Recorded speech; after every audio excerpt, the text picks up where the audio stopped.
When you get to know an animal really well,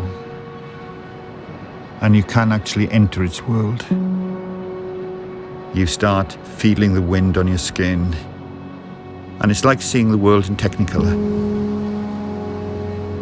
You become alive.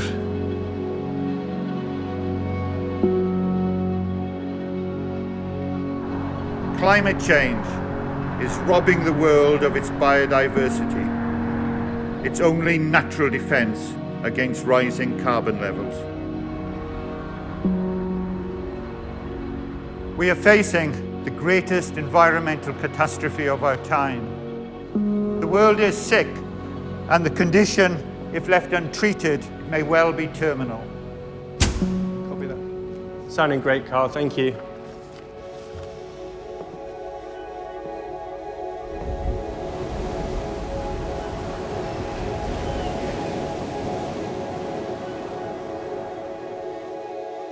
As I was growing up, I used to sit there and dream about what may be possible in the future.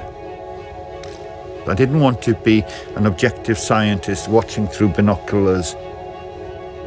I wanted to go out there and be part of it. I heard about the plight of the Mauritius kestrel in the early 1970s. It was likely to become extinct. I remember thinking I could save that. I had a telephone call saying that a job was coming up in Mauritius. And that was the moment I knew that my life was going to change forever.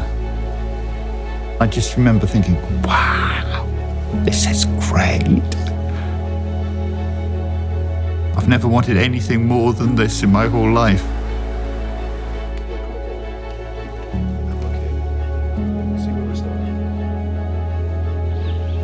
When I saw the Mauritius kestrel, I was just blown away. It was such a dynamic, lovely creature.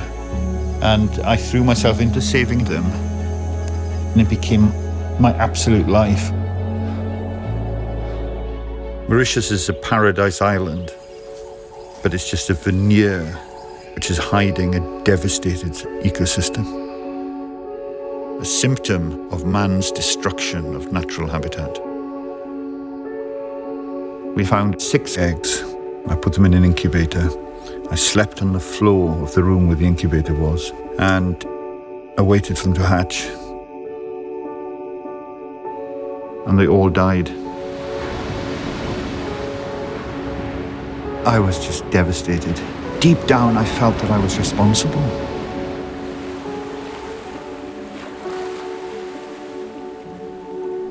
The funding organizations pulled out.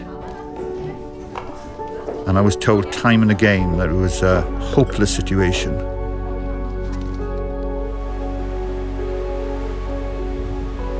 I remember as a child in Wales, I was breeding kestrels in my back garden. I sort of made it up as I went along.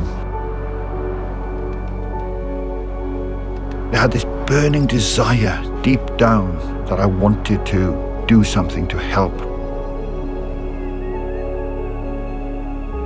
So I formulated the plan. The conservation organizations tended to think that all these ideas are far too radical. I was being told time and again, we can't be involved with that.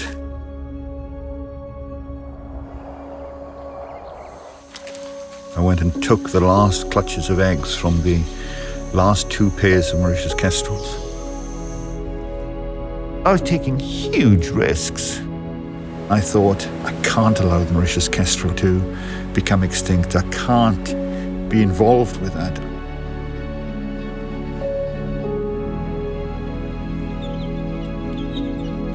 We succeeded in rearing 3 young.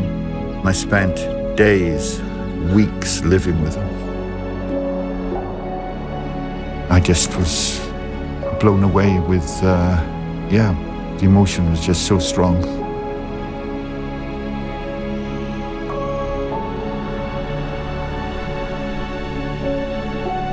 Once the world's rarest bird, we now have several hundred. To know that they're there, I think, is absolutely wonderful. What we've done with individual species is driving the restoration of whole systems of animals and plants.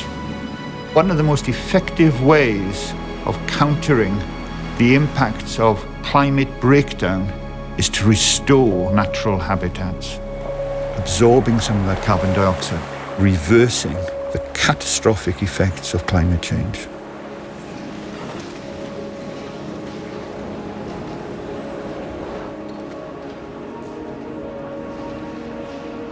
In the young people of today, I see huge amounts of passion and drive. People want to change the world.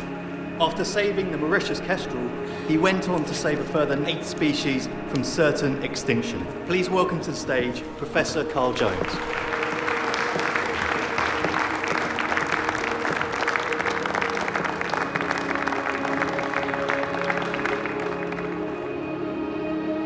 I'm sure that many of you here today have come to hear me talk about the problems facing the Earth and that we are looking towards a very bleak future. But I'm going to disappoint you. I don't believe that. I believe there's tremendous hope for the future. And by rebuilding lost habitats, we can mitigate the problem of carbon buildup and climate change. Human beings have caused the problem, but very often we've stood back and expected nature to sort itself out.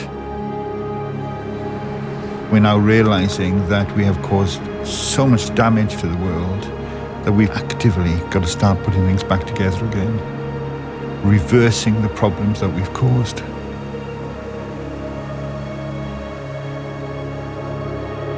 Making the world a more magical, complex and beautiful place.